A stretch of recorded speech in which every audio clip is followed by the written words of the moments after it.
We're on the same When side. I woke up this morning, I was feeling pretty dangerous. One about the past and one about the future. Welcome back to Draftvice. Welcome back to Draftvice. Welcome back to Draftvice. That's right. We're here, right? And we're still doing this. We're pumping it through. I'm watching the interviews. I'm doing the homework, Doug. And we're here to talk about the Buffalo Bills and the Super Bowl champions, the Kansas City Chiefs. That's right. And I don't know which team I like to coach more of, so I'm gonna go with the Bills, right? I'm gonna not because I like them more, but I'm just gonna go with the Bills for the starter on this, right? Because they start with the letter B, and the Chiefs won a Super Bowl. They can wait, right? Let's be happy I'm doing them now. So regardless, right?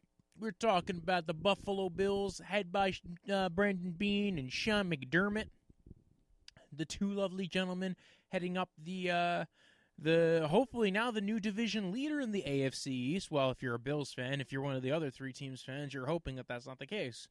Regardless, right? They've traded away their first round pick in this draft, right? They got Stephon Diggs for a first, a fourth, and a fifth. That's not bad, man, right? They wanted a guy who's a veteran, who can play now, who is a leader. And they were like, you know what? We could draft a guy in the 20s, but he's not going to be as good as Stephon Diggs, right? So, listen, we got a guy in here, Josh Allen. He's on a rookie deal. Yeah, we have John Brown and we got Cole Beasley, but those guys are more they're role players. They're not true number ones. Diggs is a number one. Diggs has got talent. And you can tell because you can see the way other teams play their defense. They are afraid of Diggs. They weren't afraid of Thielen the way they're afraid of Diggs. Not that Thielen's not good, but Diggs was a whole other player. So let's talk about it, right? That was a good move. I was a big fan of it for both sides. Minnesota needed to clear some cap, need to kind of restart fresh, get some younger guys in the room. So they trade away Diggs. They get a first rounder, a fourth rounder, a fifth rounder. We'll talk about their end of that on another episode. And the Bills get Stephon Diggs. No first rounder, but hey, you know what? They filled out some of their receiving core now. They got a guy who's a truly great route runner, an amazing receiver, and he's going to get Josh Allen throwing the ball 5 feet over his head. I'm kidding, folks. He's gotten a lot better, actually. He's gotten a lot better in the short to intermediate areas of the field, which is why I think this is a great maneuver for them, right? They're in win-now mode. You want to see how Allen is developing, and by getting him another receiver who's great at getting separation, another guy who's going to go ahead and dictate defenses, right? Now you get to pair him up with John Brown and Cole Beasley and their backfield, who we're going to talk about in a second, but Devin Singletary and Zach Moss. You have now a very flushed-out receiving core, if you will. Very talented receiving core. So let's go. Second round pick, they get A.J. Epinesa at pick 54. Right? A lot of people thought this guy was going in the first round. Even they thought he was going to go in the first round. As Brandon B said it, he was shocked that the guy fell. He does not know why he fell. He's a damn good football player, says Brandon Beane. Versatility, they love him. He could be a 3-tech. He could play base defensive end. He's gotten double-digit sack production multiple years, and he did really well in the Holiday Bowl. Good measurables as far as size and length. So, Brandon Beane was very impressed with this guy. To them, he felt like he was a first-round pick that they got in the second round. Add him to that defensive line rotation. They've now he was the top guy on their board when he fell to them, which shockingly, because a guy who a lot of teams thought, at least a lot of people probably thought he was a first-rounder for a lot of teams. Falling to that spot in the second round, very big deal. A.J. Epinesa is, we saw him beat up Austin Jackson, a guy who went in the first round, right? I guess they even made a point that maybe he fell because of, his combine performance, didn't run a fast 40. Sometimes with defensive ends and D linemen, athleticism is great, but sometimes it's about technique. It's sometimes utilizing your size and your length and your strength and your core muscles, and sometimes it doesn't come out strictly on the spark, map that they will, the little spider web. So I think they were happy they got him. They now have a very deep D-line rotation. They now have a younger guy on the D-line rotation. This was kind of a need for them, like a sneaky need. Shaq Lawson left in free agency. They get a couple of guys in on that D-line. They still have Jerry Hughes. But again, like, you just want to start filling out that defensive roster. So I thought this was a good move for them. Again, like, for them, they got a first-round pick in the second round. Then comes their third-round pick, right? Running back Zach Moss gets taken for them. And they were actually thinking of trading up for this guy. Like, when in the second round, they weren't really super eager to trade up. They were like, you know what? There's a lot of guys left on the board that we like for this spot. We're not too worried. And when AJ up and SFL them, they were very happy. Zach Moss, they were looking to possibly trade up. They were making calls to get up to grab him because, again, a lot of the running backs just kind of disappeared by the time they were picking in the third round. And they were like, you know what? Maybe we'll call up, trade up, get our running back, be able to get our guy because, even teams that weren't really necessarily considered running back needy teams by them were taking running backs. And there was like a little bit of a gap where they're like, maybe we could trade up, maybe trade a fifth rounder, go up and grab them. Ended up falling to him anyway, so it was perfect. They just couldn't get up there. There were questions as maybe he fell to them because he had some injury question marks. They're not really worried about any red flags about that. They like him. They think he's more of a power. He could play outside zone. He could run gap power. He's a strong guy. He likes to take hits. Good hands, can catch out of the backfield. Did more like catching in the flat and some flare out kind of things. They're not really like, not Clyde Edwards-Helaire kind of patterns. Not Austin Eckler kind of stuff. But like Kareem Hunt kind of stuff, like good enough as a pass catcher where you could utilize him in different ways, and maybe hope he could develop even more than that. He did have close to 800 touches when he was in college. He has a hard-hitting style. He liked to say, like, he liked making defenders make business decisions when he had to play them. Kind of a good mentality to have for a player, right? You're talking about causing football's a physical game. You want to cause some pain. This is how he's going to make you have to play, right? His calling card traits. He's a physical zone one-cut runner. Also play, pound it in the gap scheme. Very physical, good ball security, right? Probably that was actually something that Brandon Beane mentioned. Was that it was the ball security thing was something that they really liked about him. That other guys who went ahead of him probably would have been behind them on their board. So that was just something that he pointed out. They did look at running back as a need, which I was kind of intrigued by because, again, Devin Singletary. But again, I think they're looking to make this a 1-2 punch. They don't want Singletary always out there. You don't always want to have to rely on one guy in your running back core. Now you got two guys. Both guys can catch. Both guys are very different style runners. Singletary's more of the shifty guy. Zach Moss is kind of the, I'm going to pound it down your throat, follow my lead blocker, take some hits. And this is also probably why Zach Moss had a very hard time staying healthy when he played in college, is he does take a lot of hits. But he is a good runner. I like the player. I think that they...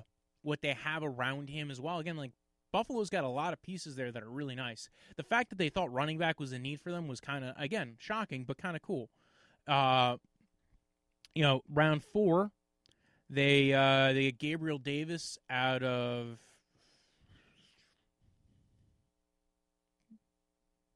UCF. He was the highest guy on their board when they drafted him. This was one of the few times you got to hear somebody talk about, as far as like GMs go, where they were like, "This guy was the highest guy on our board. This guy was a need." Like Brandon Beane was very willing to tell you that like a particular player was not necessarily as high. Like maybe it was like they said 4 of the players they picked were the highest guys on their boards. Other guys they picked them like they were in the same tier kind of. Like, they might have both been round 4 picks, but they were like, you know what, this guy might have been a particular pick, and they took him in this round because, they had 2 guys similarly graded, and they would say, we'll go with the guy who we think can better make the roster, which is intriguing because that's not something you always hear about. Are guys who are better able to make the roster, right? Like guys who fill out your roster better. So that was something they kept in mind. So, Gabriel Davis, he was the highest guy on the board, right? Didn't run a variety of routes in the offense. They wanted to see his route tree. Unfortunately, COVID kind of caused that to be kind of an issue. He did come out of came out of a similar system to Baylor. Big guy, has some good run after catch, had a good year. Hands were his strong points. Get some build-up speed. Wanted to work him out privately. Was running routes immediately after the draft, so it was clear. After they drafted him, he was already outside running routes in his backyard. So it showed that they did get a little bit of a look at him at the combine. They felt like that helped a little bit. They talked to his coaches. They actually got the college to send them some practice film of him running different routes that just weren't running in the scheme. So I thought that was very interesting. I thought it's interesting to watch the way that some of these teams do their homework on some of these players when they want to get a particular guy and they're trying to really investigate. They actually drafted 2 receivers in this draft. They also drafted Isaiah Hodgins. Both these guys were big receivers, right? They drafted Isaiah Hodgins in the 6th round. They draft Gabriel Davis in the 4th round. And, there was a joke that they were making. It was like Brandon McDermott was calling all their receivers Smurfs. They got Smurfs playing wide receiver. Well, now they don't anymore. And Brandon Beane was pointing out, listen, this helps us open up our playbook. There were some plays that maybe we couldn't run in the red zone last year and wouldn't have been able to convert because our guys weren't really that tall. They weren't very lethal in the red zone. John Brown's not really a red zone weapon. Cole Beasley's definitely not a big red zone weapon. And then even Diggs is a good red zone weapon, but he's not huge. He can get vertical because he's got a good vertical leap, but he's not a tall guy. So now you got 2 big receivers who are hope to make your roster, who are going to come and compete and potentially be utilized in at least some of the red zone concepts. You rotate them in on some plays, and then you also still have Dawson Knox. You have a couple of other pieces there, but now you have an option to throw in there if you need to get a big guy in there. They also took Jake from State Farm, right, out of Georgia. Why? Because they had him in a spot where you just can't ignore him anymore. The board fell that way. Bean mentioned a lot of intriguing aspects about him. That he's a winner. Played in the SEC, has got intangibles. He's smart. Loved being around the guy at Georgia. He's going to be in that room till midnight, looking at game tape. They talk to all the coaches. The guy who loves everything about the game, the process, the prep. If he had a cannon for an arm or was bigger, he probably would have went higher. Probably would have even went day one. They said he was just too good to pass up where he was at. It was going to come in, compete with Barkley for a spot. If they keep 2 quarterbacks, they keep 3 quarterbacks. They were saying they might keep 3. He was able to hold off Easton and Fields at Georgia. They even said when he gets out of the NFL, when he gets done playing, he's probably going to be a coach in the NFL, or he's going to be a coach somewhere. So, it was very interesting because he's not the same scheme fit as maybe a Josh Allen, but there's days where you just go, you know what, this guy's smart. Maybe he has a quarterback room. Maybe you develop him and he becomes a good player. Maybe you keep 3 quarterbacks on your roster because that might become a thing more and more. As you start developing a backup, Barkley, maybe he beats out Barkley. Maybe they say, we keep 3 guys and we develop Fromm, and then next year we let Barkley walk. And now you have 2 guys on your roster. You have a guy who's cheap who could be a good backup, maybe even a trade candidate, and you just never know. And again, a very cerebral guy. And like they were saying, sometimes if you're taking Fromm in the 5th round, sometimes just guys fall to you, and you don't know what you're going to be able to get out of them. You don't know what the next step is going to be.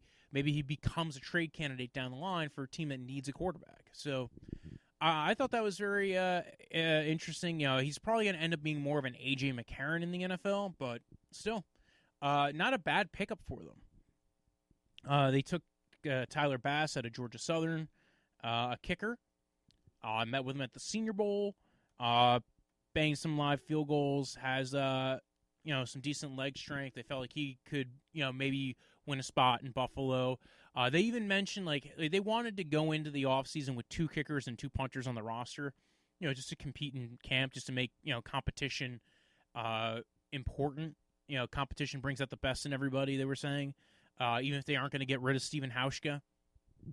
Round 6, I mentioned before, they drafted Isaiah Hodgins, big guy out of Oregon State. Not the highest guy on their board, but felt better that he had a shot of making their roster. And for such a big guy, they mentioned that his double move was like probably one of the best in the country. Like Brandon Bean said, like he did not see another receiver who was so good with a double move in all the tape that he watched. Drops his weight really well at the end of routes. Good, it was a deep receiving class. Maybe this guy would have went higher in other years.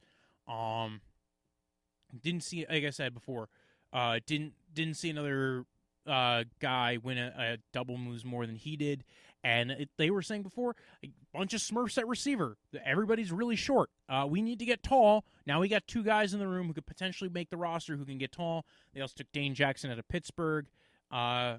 Several players similar at different positions, but they felt like this is a guy who they took because they felt like he can make the roster, brings a skill set they felt like could get, maybe give him a shot at being, either special teams or, their 6th defensive back, whatever they needed, or 10th defensive back, depending on how many you're rostering. 6th corner, safety, slot guy, whatever. So I thought it was very intriguing as far as how they let you in on their picks and when to take best player available, when guys are in the mix for best at a position. They were looking at wide receiver at 54, but none of the top wide receivers that they had ranked made it down to them. They felt like teams snatched it up. In fact, that was another insight of watching the Bean pressers was there was a lot of value that got kind of snatched up early. Like they felt like there was not a lot of surprises. Like you usually get a lot of wild cards thrown in there, right? Like kind of like a boom, shit. Like they took some random dude and guys fall. Well, like AJ Epinesa fell, but there were guys, sometimes you get more guys fall because they took some rando out of nowhere. And I guess maybe because of COVID this year, guys stuck to their board. They didn't get wooed in by an amazing interview process. They stuck to the tape and they said, well, you know what? They didn't get blown away at a pro day or something. So, they even went to the how they were basically developing and designing their team, drafting towards winning your division, conference, and your opponents for the year, and how they kind of were stylizing to what they were trying to do. I thought Bean was probably one of the more interesting GMs to listen talk. Right, some GMs are not fun to listen to. Are very hard to sit there and Ballard was kind of a hard one to listen to sometimes, but decent. He's still good and very, very smart. Bean's very smart, but I felt like he was very casual with it, if you will. Very enjoyable and very willing to not always give you every part of the strategy, but gave you some insight into what he was maybe looking at doing.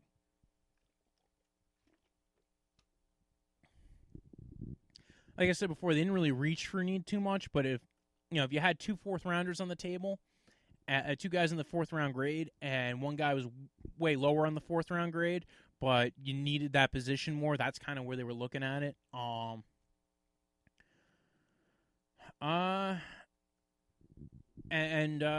Again, they felt like they also gave us a little bit of insight on how they were doing their UDFA negotiations. And I think I kind of want to do a technology episode about what COVID's kind of done and how it pushed some of these teams into certain positions, because they were talking about how their guys designed an app to help them communicate what UDFAs were getting signed at what point when they were doing all this, so that Brandon Bean didn't have to be involved with necessarily signing UDFAs. So, or give the clearance pretty much right away. It was color coded. It would tell you, what players were how far along they were in the negotiating process, what other teams were they were negotiating with, necessarily that the agent was telling them they were negotiating with, whether they were still in the running, what level, how much money and bonus were you authorized to give out for this particular player.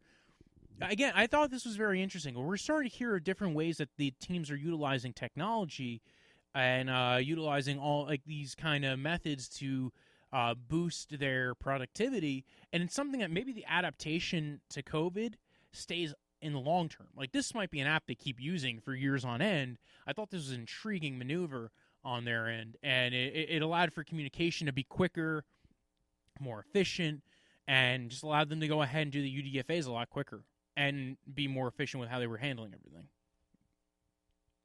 Also talked about, again, this is why I loved Brandon Beane's presser, because he gave you information as far as patience with trading up and trading down. For instance, this is the first Bills draft that since Brandon Beane took over where there was no trades.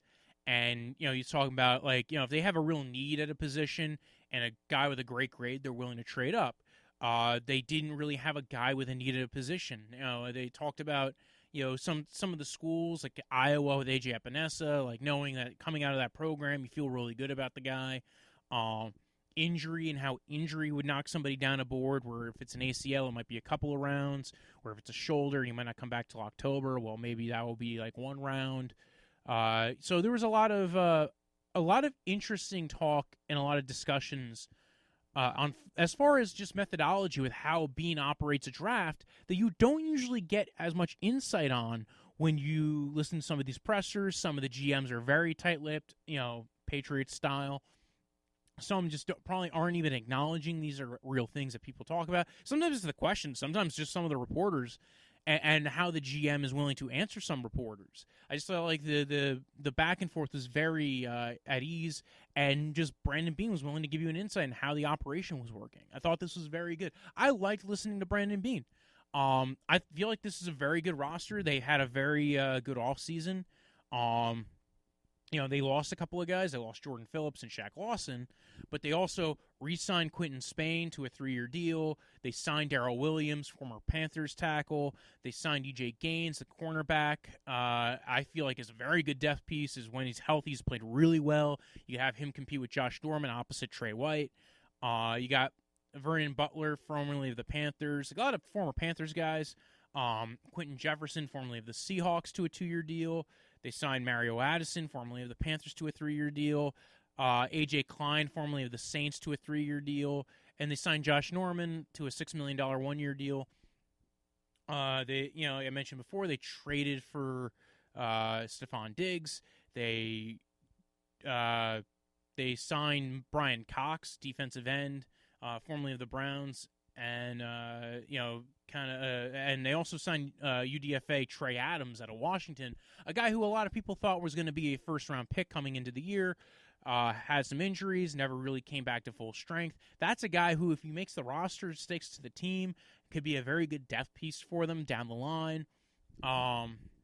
He's had some good games in his film, so it's a guy who, again, like now they are a destination for some players. Yeah, I feel like their offensive line, a position that 2 years ago was not very strong, is now probably one of their strongest positions for their whole roster. Whether you're talking about Spain or Williams or Morse, Mitch Morse, who ended up being very good for him this year. Cody Ford, who's played well for him. They've got a lot of good pieces that they've managed to keep on this roster and just keep on building. Ed Oliver did get a DUI with a weapons charge over the weekend. Listen, I don't like commenting on. I did the Seahawks and Giants episode last week, and then all of a sudden, literally the day it releases, what was it, Dunbar and DeAndre Baker both get arrested for weapons charges. Armed robbery. Sorry, yeah. And again, I don't like commenting on it because I happen to understand that a lot of those cases are very all over the place, right? So, like, for instance, Ed Oliver, right? Misdemeanor DWI or DUI or low-level DUI. Some states, like, again, some states don't even have DUIs as a crime. Some states have them as a misdemeanor. Sometimes it's a traffic infraction. So with, he had a low-level DUI, but he had a gun in the car, he had a weapon in the car, wasn't registered, whatever it is, he had a weapons issue. It's very possible, again, you're living in Texas, it might get thrown out. Like, again, we're talking about stuff like, okay, DUIs are a big deal, but they're not as big of a deal as people, if it was just a DUI, nobody would be paying attention. They'd be like, he got a DUI, that freaking moron Ed Oliver. But nobody was talking about him not potentially being at the virtual offseason like they're talking about with some of these players. And again, like, you're in Texas, a lot of guys have guns in Texas. I don't have a gun. I don't live in Texas. But now that's the only place where people have guns. Maybe I do. I just, don't come near me. Bye. No, I'm kidding. I'm just saying. So for something like that, I don't really like particularly talking about cases, although, like, it has to be addressed.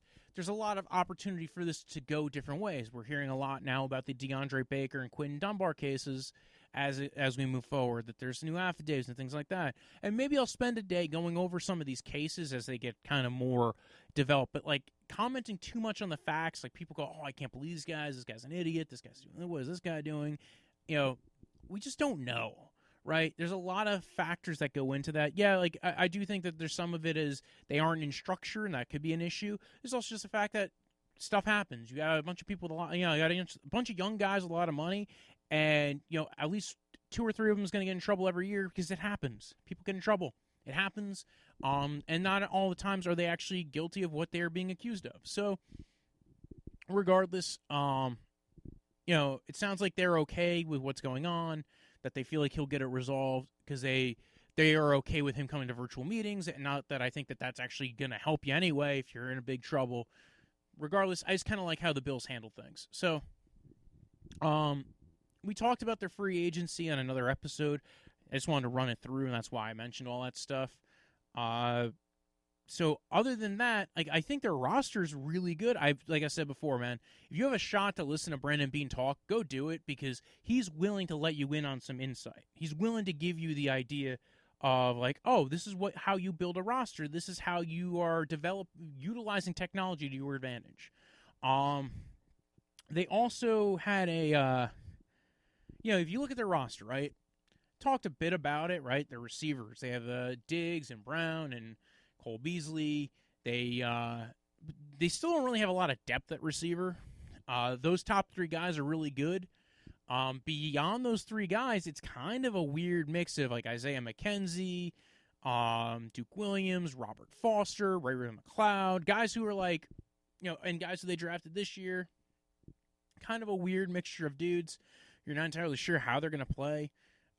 You look at their tight ends. They got Tyler Kroft, who they signed last year. Dawson Knox, who was a second-round pick last year, a third-round pick last year for him.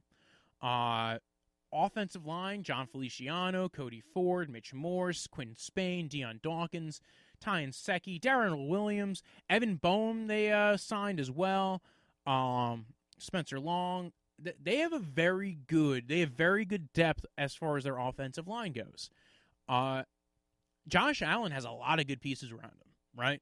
Offensively, and they got a lot out of him. They schemed it up really well, and he showed growth last year. I'm impressed. I'm impressed with how they've developed him. I'm impressed with their coaching staff. I'm impressed with Darrell Bevel. I'm impressed with how Josh Allen's developing. He still needs to go further. He still needs to get better at certain things, but he has gotten better at certain things. He's no longer, just utilizing his athleticism. He's learning how to throw. And he's been getting better at throwing, in the intermediate areas of the field. He's still having a hard time with deep ball accuracy, but again, those are things you can develop. I like what I see from this roster. I love this coaching staff. I'm a huge fan of Sean McDermott, and I like the Bills. I'm like a far off, like, if I didn't love the Browns, like, the Bills would be my next team. Like, I like the Bills that much. I think the Bills are a very intriguing team. It's another one of those teams that's a downtrodden franchise. Now they're on the upswing. I like how they've helped build up this roster, how they've built up this defense. And let's talk about this defense, right? They got Trent Murphy, who I think might end up losing his job eventually, because you just look at all the other guys there, right? Star Lotulelei, Ed Oliver, Vernon Butler, Quentin Jefferson, Jerry Hughes, Mario Addison, AJ Epinesa, like, a lot of good players here, you guys. Harrison Phillips, linebacking core, Matt Milano, Tremaine Edmonds, AJ Klein.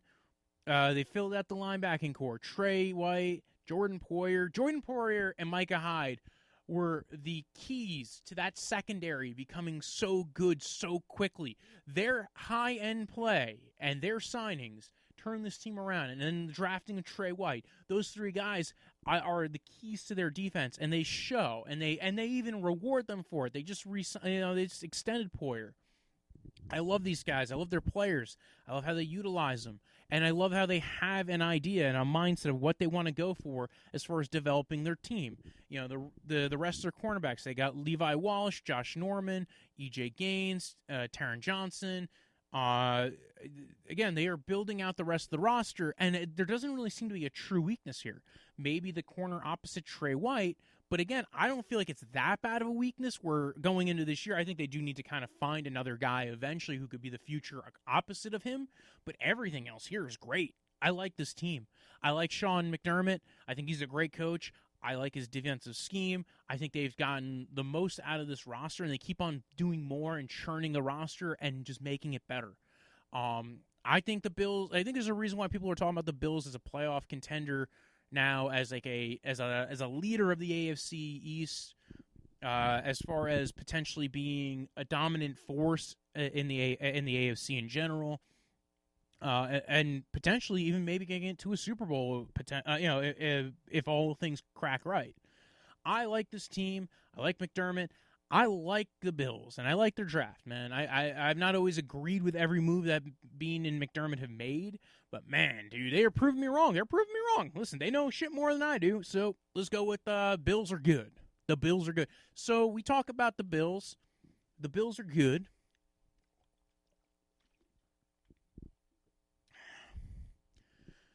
All right.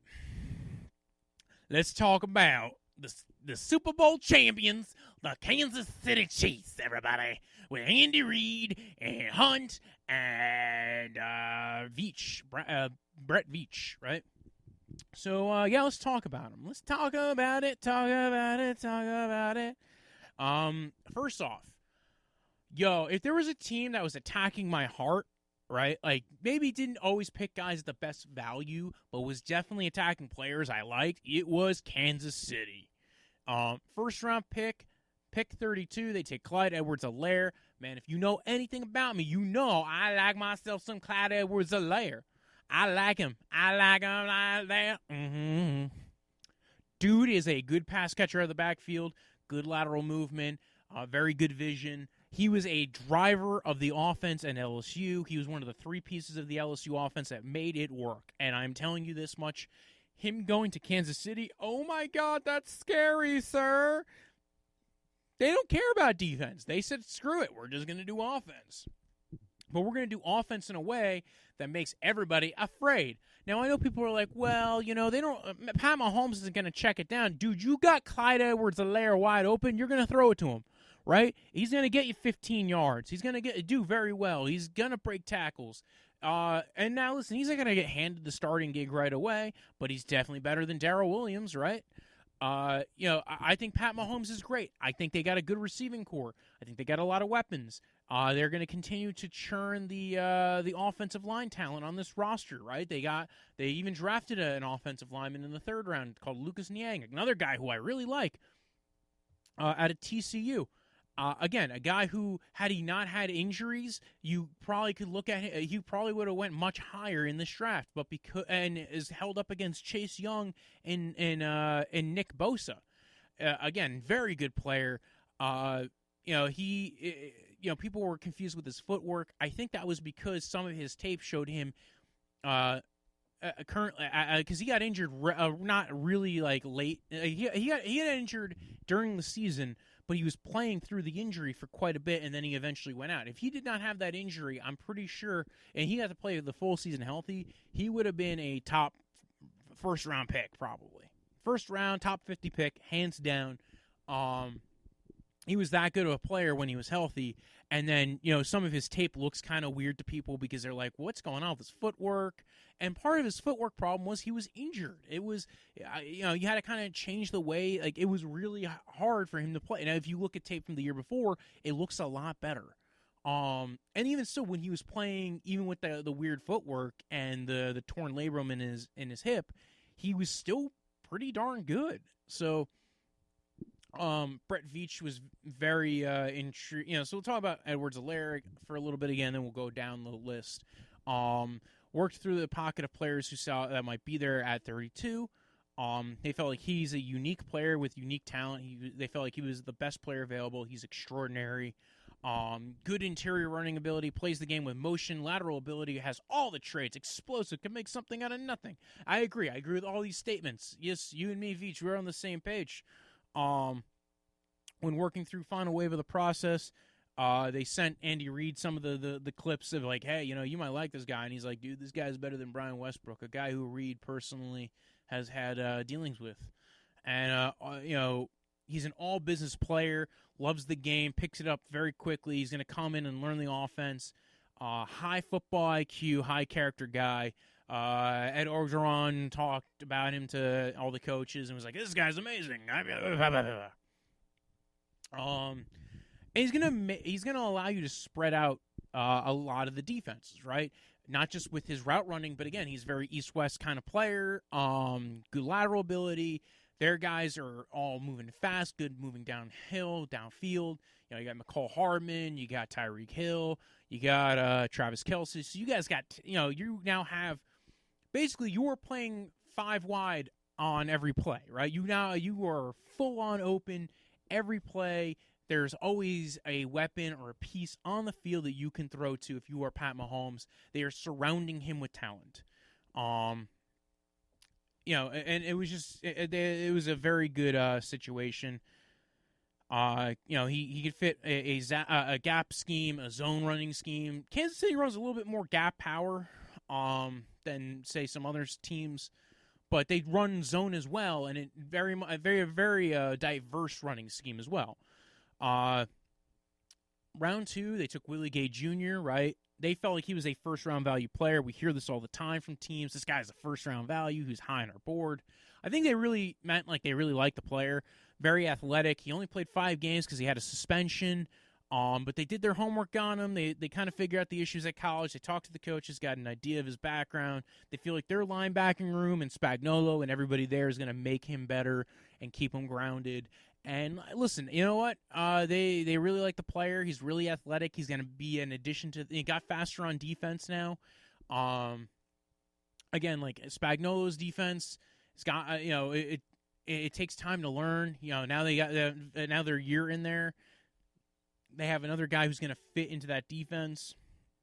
It took. Now you have a scheme that you are now running. You're in the second year of this defense.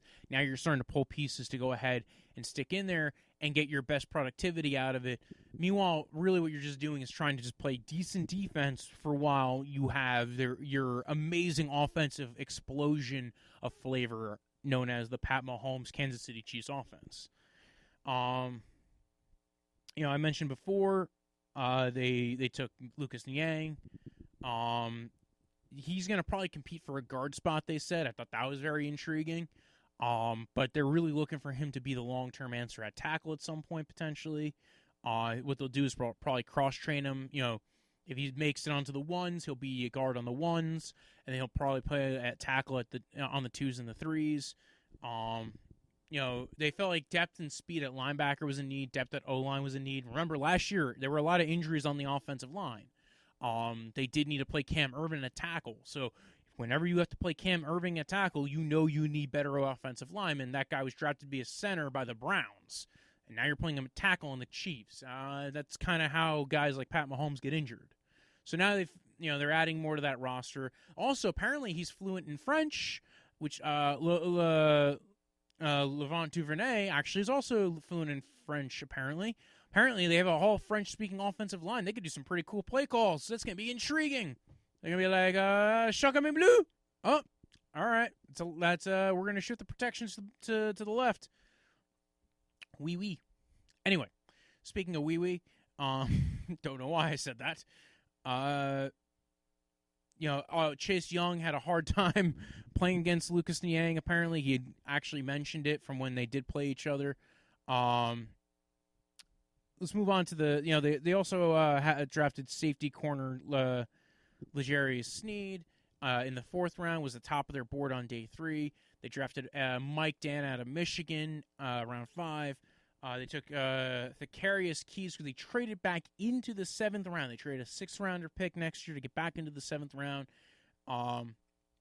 Because they looked at the draft, how he was falling, traded a future 6th for the 7th in this draft because they knew he was going to get drafted. And they figured next year they're going to have some compensatory picks. They weren't too worried about losing out on that. And they like him. They feel like he fits their press man scheme, which is kind of what they're trying to run down in Kansas City. So they'll fill out their roster there. They feel like he can make the roster. They like him. They feel like Dan is going to give them some versatility and options on the defensive line rotation.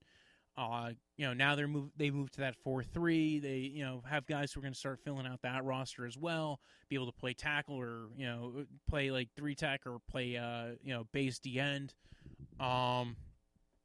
And again, this is, I feel like they really were, they didn't need to really do a lot to make this team better, right? Like they were already so good, but they needed to stay on top of it. And you look at their first 3 picks, I think they did very well. You got an athletic, rangy linebacker who is going to be working with Anthony Hitchens and Tyrann Mathieu, and they like playing these 3 safety looks, and now you're going to have a very athletic linebacker to throw in there as well.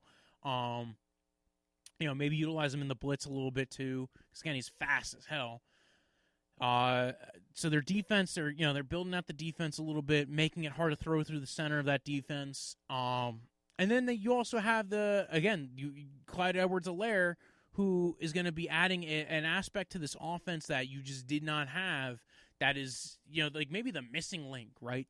Like, oh, we won the Super Bowl, and the one way we can get better was we got a guy who basically is a receiver out of the backfield, but also an amazing runner with great vision and great lateral quickness, and also, quite honestly, good contact balance. So I honestly, I have mixed feelings on value for those first 3 picks, but not too much. I like all 3 players a lot. Every time I've seen bits and pieces of these 3 players, they were players that I wanted to go to my own teams at some point, like teams that I really, really liked. So Kansas City, man, you guys are just building on strength, man. You are getting a better team. Continue dominating in the Super Bowl. Let's talk a bit about their free agency, right? They signed Taco Charlton after he was released by Miami. They signed Rashad Breeland to an extension, who unfortunately is having some legal troubles of his own. They released Colquitt, the punter, who I believe retired anyway. After that, they franchise tagged Chris Jones. They signed DeAndre Washington. They re-signed Demarcus Robinson, the receiver, to a 1-year, $2.3 million deal, and restructured Sammy Watkins' contract. I guess that helped keep both of them on the roster. So now their receiving core is pretty much still very good and still pretty much the same as what they were going in with. They signed Ricky Seals-Jones, the tight end, who's been on Arizona and the Browns. He's kind of going to be like a tight end 3. Maybe he makes the roster. Maybe he's a special teams guy. Very, matchup weapon. If you want to play 2 tight end sets a little bit more. They signed Mike Remmers, formerly of the Giants and the Panthers and the Bears. Oh my, what? No, he wasn't on the Bears. I think he's on the Vikings at one point though. So again, another offensive tackle who they wanted to go ahead, grab, stick on their team. Maybe he'll play a little bit of guard as well, compete for a spot on the roster. So now you have him kind of being like, he's kind of the late stage version of Lucas Niang. Actually, he's just kind of, but they didn't know they were going to get Lucas Niang where they got Lucas Niang. So gives them some depth and some versatility on the roster. He's going to go ahead and convert to guard as well. So let's talk about the roster, right? We talked about the free agency. We talked about the Chiefs,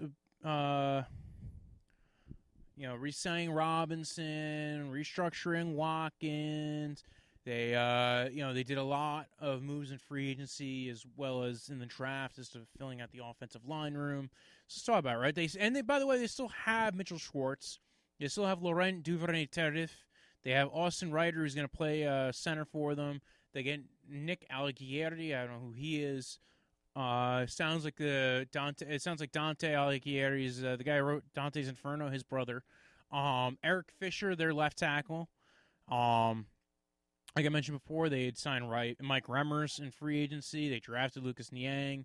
So they got a lot of pieces there that they're going to go ahead. And let's say Darrell Williams.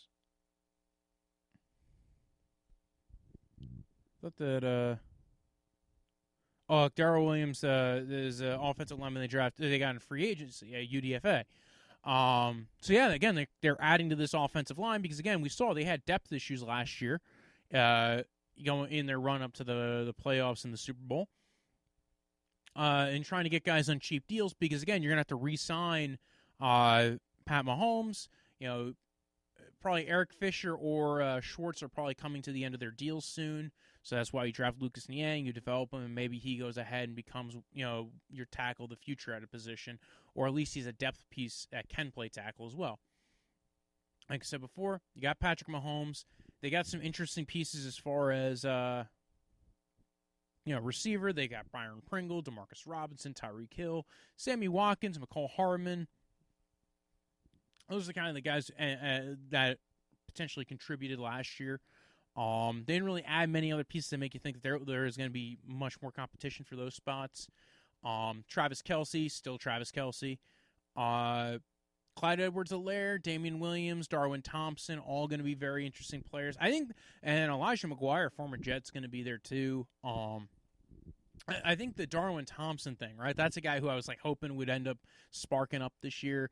Probably not going to be the case. Now you have Damian Williams, Darwin Thompson, and Clyde Edwards-Helaire that you never really know.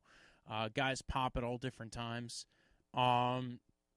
Offensively, man, it's still good. I still think the weakest link for the offense is probably still through the offensive line, especially through that interior. But I do think the pieces that they got helped go ahead and fill out that room. Defensively, I think it's going to be an underrated defensive. The defensive line is kind of underrated, right? They have Alex Okafor, kind of more of a run defending D end. Formerly of the Saints, who they had for the past year. Now he's going to be in his year 2 with the Chiefs. They have Chris Jones, franchise tagged. Derek Nottie, who played nose tackle for them, who's played pretty well at nose tackle for them, actually. Frank Clark, who they traded for from the Seahawks, who really hasn't been the piece that they were thinking he would be when he came over. Breland Speaks, Kalen Saunders. Kalen Saunders is another guy who rotates in at D tackle, oftentimes even at nose tackle at points. Mike Pennell, Tano Campasino. Too many freaking consonants in his name, Campasino. They signed, like I said before, Taco Charlton. That's an intriguing piece that maybe, again, you need edge rushers. You lost Emmanuel Ogbah. He went to the Miami Dolphins. Not that he did a lot for them, but, they do need to fill out the roster at certain spots, and that was a high upside pick, a guy who can maybe make the team and potentially be a rotational edge rusher for them. And can actually probably play base DN for him as well if he, got stronger. I think there was some, I don't know, I think there was some locker room in between the ear stuff. Not that I'm saying he's a bad guy or he's a bad learner. I'm just saying it seems to me that there's it has not been cohesion between him and the 2 coaching staffs. Let's put it that way. Linebacking core, you got Damian Wilson, Anthony Hitchens, Willie Gay Jr. now. Corners, right? They got Travaris Ward, who they're looking to see take a step forward. They didn't really address corner very much in the draft like I thought people thought they would. I think that was probably why people might have looked at the Helaire pick or even the Logan Wilson pick and went, really? You could have went for a different player, a different position, a different point. But still, I think their safety room is kind of where they have a lot of good depth. They got Juan Thornhill, they got Tyrann Mathieu. Juan Thornhill is coming off an ACL though, so we have to see how he develops with that. Kind of had a late ACL as well. Rashad Breeland, we mentioned he's having some legal troubles right now, so we don't know when he's going to be really playing for him. I could see them going for somebody in free agency, like a cheap 1-year deal. Maybe they re-sign Mo Claiborne. Maybe they sign Eli Apple. Some other, free agent corners, Darqueze Dennard. They seem to like the slot cornerback kind of, turn them into something else kind of hybrid maneuver for them. So maybe they go ahead and go for some other pieces to add to that cornerback room if they can get them on a 1 or 2 year deal at a cheap rate. Safety room, I kind of like the safety room. Again, if Juan Thornhill comes back healthy, Armani Watts, I kind of like him as a safety linebacker hybrid, plays strong safety really well. He was drafted by them last year. But again, now I think the defense, defense is definitely still a weakness. Corner is definitely still a weakness on this team. In fact, I feel like it's been the weakness on a lot of the teams I've been talking about in that because they didn't get to address it in the draft. And that corner is a hard position to fill out. So you're looking at guys to take step forwards, but even still, there's nobody here who they drafted relatively high who you're expecting to take a step forward. Maybe like Travaris Ward, I think they're expecting to take a step forward, but not I don't know. I don't think he's really the kind of guy who you're really this is a star guy who they're thinking is going to take a step forward. So they really do need to fill out the corner room on this roster. D-line's pretty good, though. Linebacking core we've seen has some potential here. Hitchens kind of more of a run stopper. 2-down thumper, but they've got some pieces here. Overall, again, wouldn't be shocked this team makes it back to the Super Bowl this year. They're a repeat offender, if you will. Last year they had some hardships with some injuries, and they still made it to the Super Bowl. So imagine if this team was totally clean, healthy going into the year, and Mahomes was healthy the whole time, and now every piece was kind of like a little weird. There were pieces that I thought there were guys they could have drafted that I thought would have been good additions to this roster. Like I said, corner, there were some decent corners, especially where they took Hilaire, and even they could have traded up in the second round. I felt like they could have taken Fulton or Jalen Johnson, Trevon Diggs. There were guys available that I thought were good fits for them at certain points. They didn't go for. Instead, they again. What does that mean to me? I think it means, like, listen, we got firepower, we got offense, and you saw them piece it together on defense last year. I think that's going to be the plan. We're going to piece it together on defense as much as we can, and if that, and worst comes to worst, if that fails, we've got an offense that can fire on all cylinders at any given time. We could break a game. So, listen, I like the Kansas City Chiefs roster. I like what they've done. I like the team. I'm looking forward to this year. They're going to dominate again. If you want, follow the podcast at Draftvice on Twitter, at Draftvice_football on Instagram. You can follow me at BROJO. Death is in the end of life. Punch like that thing you drink in the summer. And like, follow, subscribe. I've done a bunch of these videos at this point. I've done one on the Cowboys. I've done them on the basically every AFC East team. No, I haven't done all the AFC East teams. I've done all the NFC South teams.